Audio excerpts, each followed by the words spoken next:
नमस्कार, आप देख रहे हैं जीटीवी न्यूज भारत। मैं हूं आपके साथ उजाला। आइए शुरुआत करते हैं आज की कुछ खास खबरों के साथ। ग्वालियर में मध्य प्रदेश के केंद्रीय कृषि एवं किसान कल्याण मंत्री शिवराज सिंह चौहान ने कहा, कृषि भारतीय अर्थव्यवस्था की रीढ़ है और किसान उसकी आत्मा है।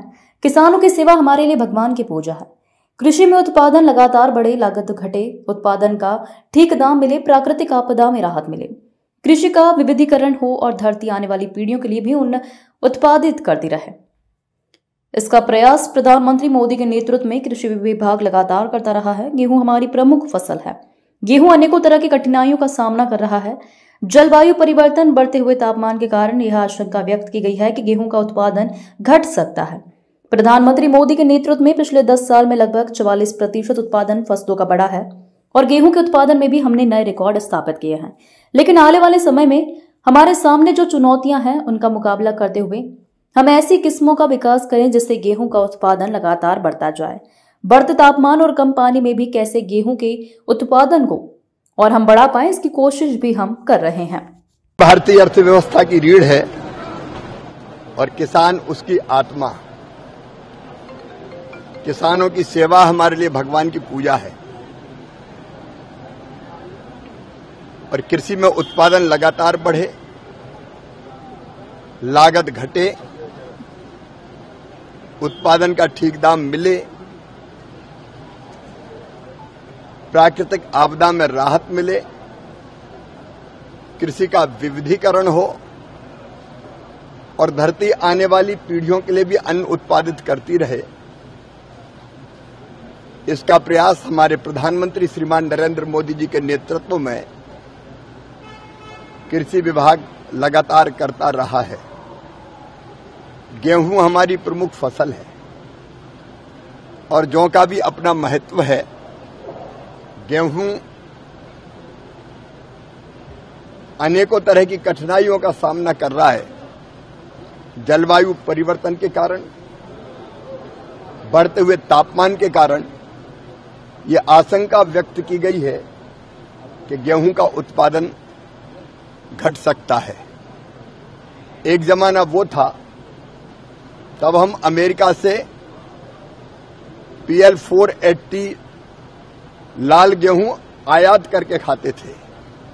लेकिन आज मैं अपने किसानों को धन्यवाद दूंगा, वैज्ञानिकों को प्रणाम करूंगा, विशेषकर हमारे प्रधानमंत्री मोदी जी के नेतृत्व में पिछले 10 साल में लगभग 44% उत्पादन फसलों का बढ़ा है और गेहूं के उत्पादन में भी हमने नए रिकॉर्ड स्थापित किए हैं।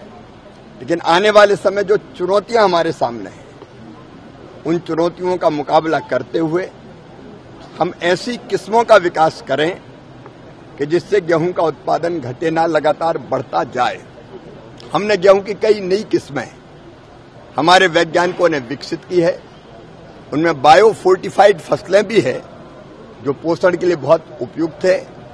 ग्लूटीन की मात्रा कैसे गेहूं में कम हो, इसका भी हम प्रयत्न कर रहे हैं।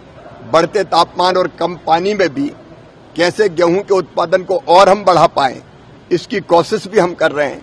और आज इसीलिए वैज्ञानिकों का और विशेषज्ञों का एक चिंतन का कार्यक्रम आज ग्वालियर में आयोजित है, जिसमें देश भर के हमारे जाने माने ख्यातिनाम वैज्ञानिक भी है, प्रगतिशील किसान भी है।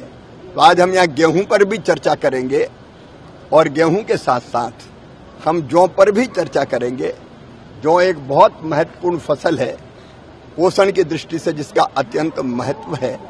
मित्रों, हमारे रबी के पूरे प्लान को करने के लिए 2 फसलों का चक्र मुख्यतः है, खरीफ का और रबी का। तो रबी में हम कैसे फसलों का बेहतर उत्पादन करें, इसके लिए रबी कॉन्फ्रेंस 14 और 15 सितंबर को हमने दिल्ली में बुलाई है। राज्य सरकारों के कृषि मंत्री और सारे अधिकारी, विशेषज्ञ और केंद्र सरकार के सारे अधिकारी, वैज्ञानिक, विशेषज्ञ सब उन पर विचार करेंगे। और फिर एक बार जो लैब में शोध होता है, रिसर्च और अनुसंधान होता है, उसको हम सीधे लैंड तक लेके जाएं, किसानों तक लेके जाएं।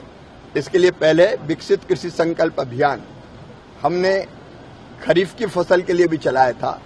अब रबी की फसल के लिए भी 3 अक्टूबर से विकसित कृषि संकल्प अभियान प्रारंभ होगा, उसकी तैयारी भी हम कर रहे हैं। आज मेरा सौभाग्य है कि इस गालब ऋषि की पवित्र धरा पर आज गेहूं और जौ पर विचार मंथन हो रहा है।